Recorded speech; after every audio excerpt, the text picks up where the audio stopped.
Hey everybody, my name is Matt and I'm back with another video. This is just going to be hopefully a short reading wrap up for January.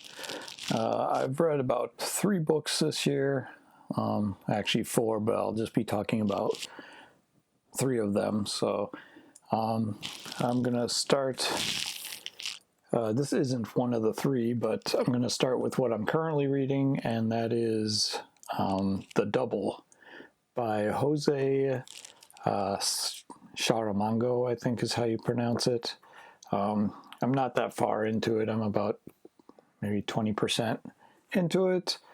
And this is from, I believe it's from the 80s, or it was written in the 80s. It's a Pulitzer Prize winning book. It's about a history teacher who goes to a video store and rents a VHS video, and one of the people in the movie that he rents looks incredibly like himself from 5 years ago. He has a mustache, and which he had 5 years ago, and he kind of drives him crazy. He gets kind of obsessed over it. So far what I've read, he returns to the video store and like starts renting all the movies that production company has put out. And it's interesting. It's very kind of weirdly written. I'll get into that probably. I'll probably have a video just devoted to this book. But yeah, I'm enjoying it so far. But this is actually, there's a movie made in 2013 called The Enemy, starring Jake Gyllenhaal. And I've not seen that, but it kind of makes me want to see that movie. I've heard that the movie doesn't really follow the book all that closely, but yeah, The Double, one of the books I'm currently reading. All right, so next book. This was a pretty short and breezy read. I think I've mentioned this book before, but it is Good Game, No Rematch by Mike Drucker. And the subtitle here is A Life Made of Video Games. So it's pretty much, I don't know if you've ever heard of Mike Drucker or know who he is. He's been in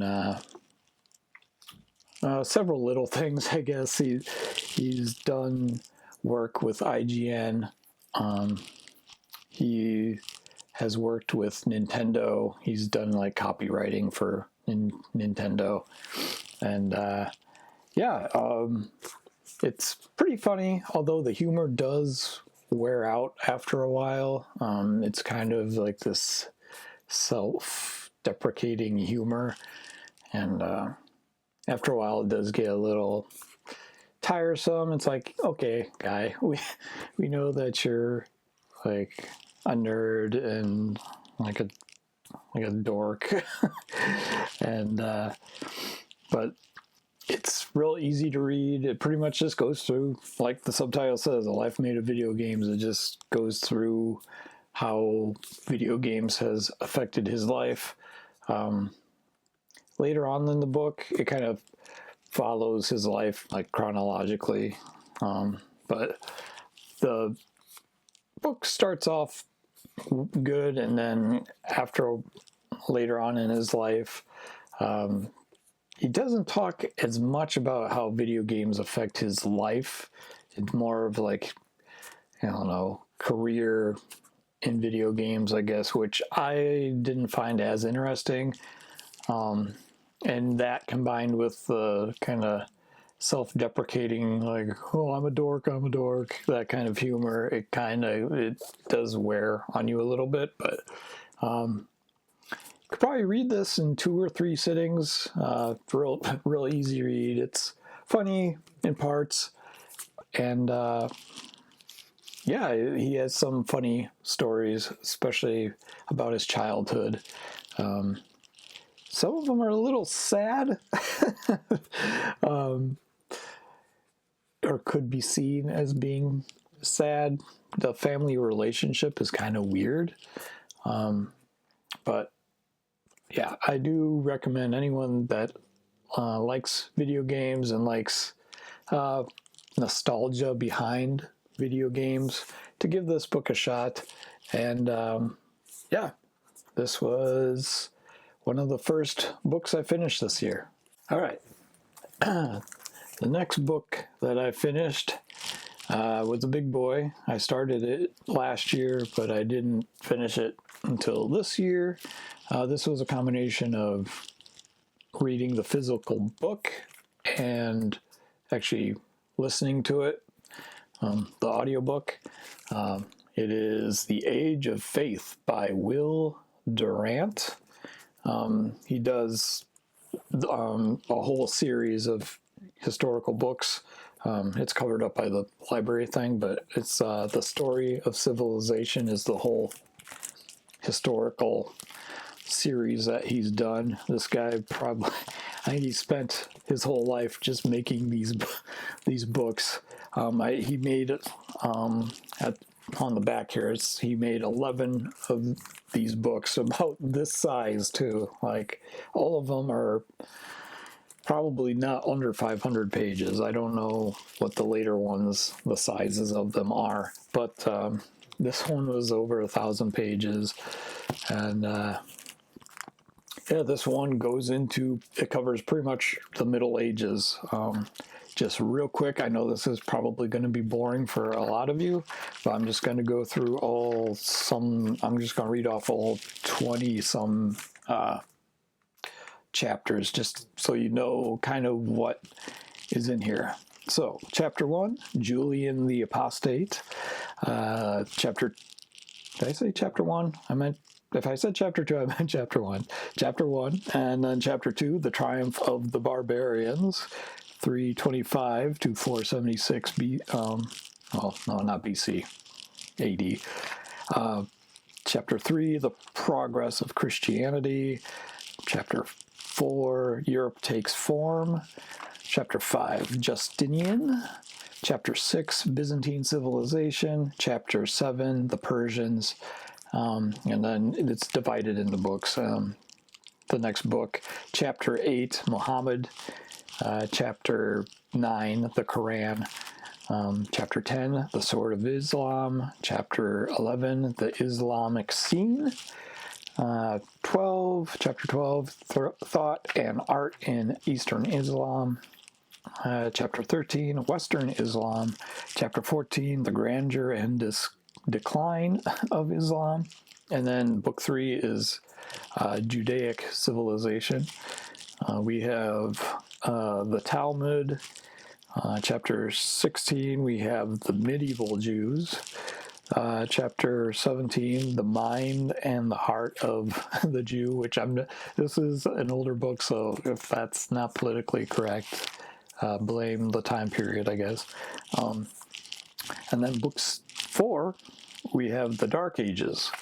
The Byzantine world, I don't know, this may not be historically correct anymore because I don't know if historians really call it the Dark Ages. That's probably not politically correct anymore. And then we have on Chapter 19, the Decline of the West. Chapter 20, The Rise of the North. And then we have Christianity and Conflict, Feudalism and Chivalry. And then Book 5 is the climax of Christianity. So we have the Crusades. That's a big part. That's probably the one that I found the most interesting.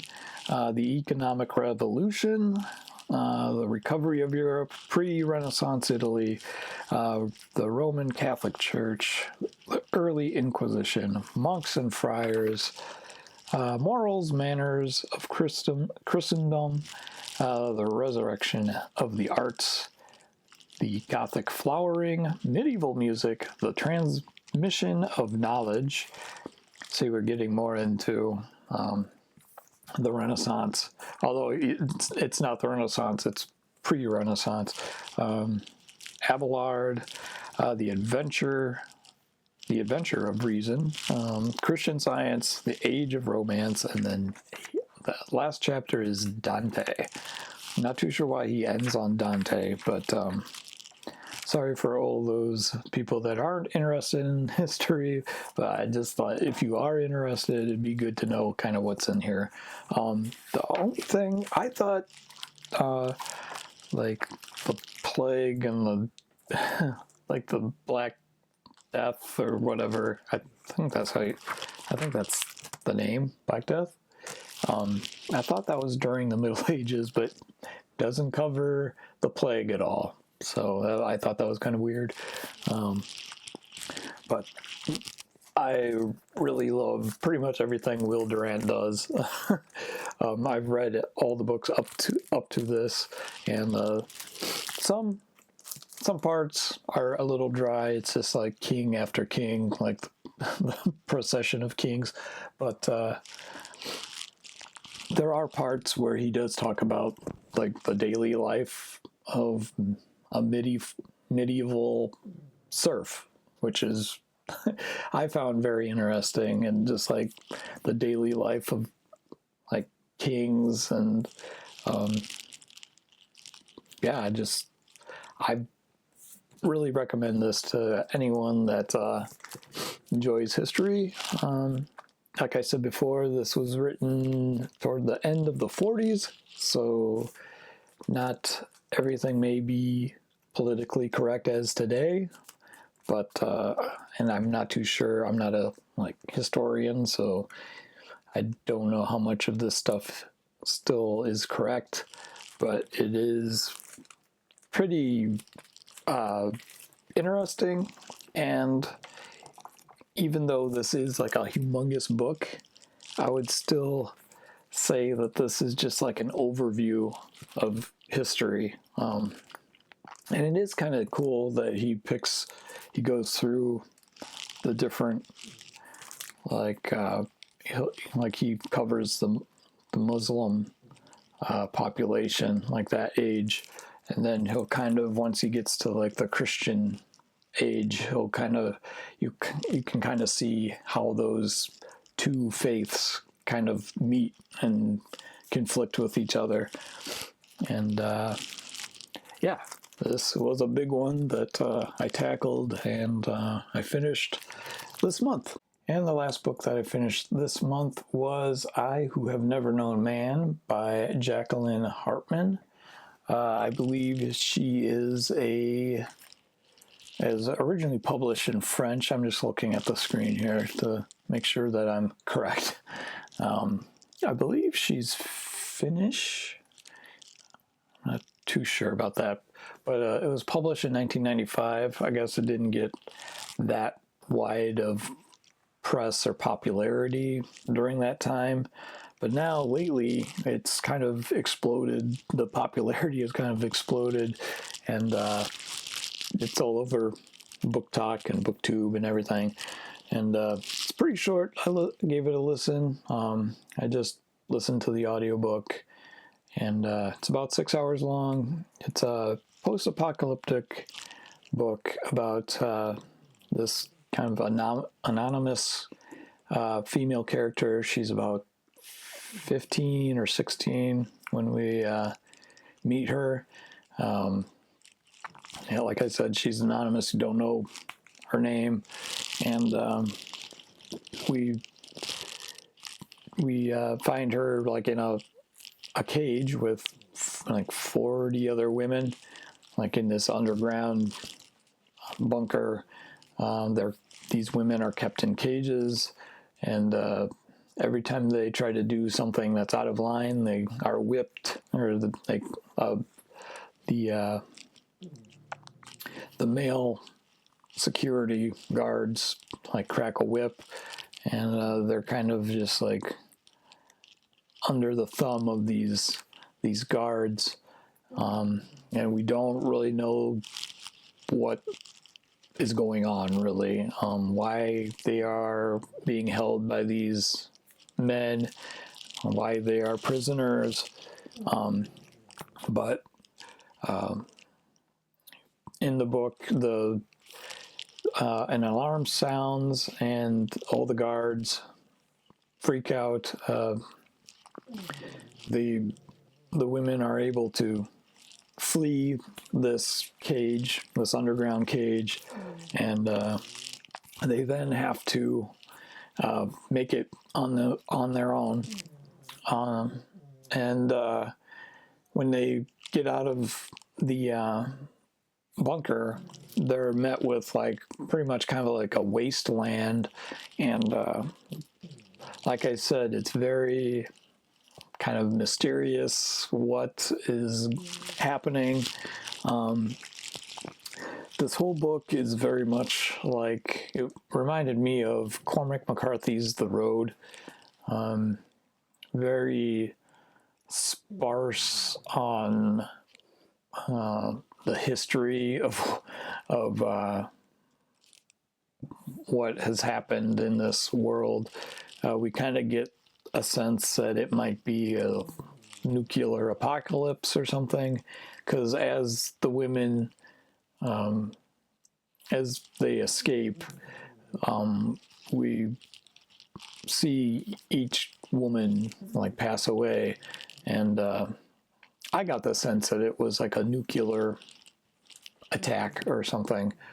But the main protagonist woman, she ages throughout the book, and I don't really want to go in too deeply on what happens, but to me it was a very kind of depressing book.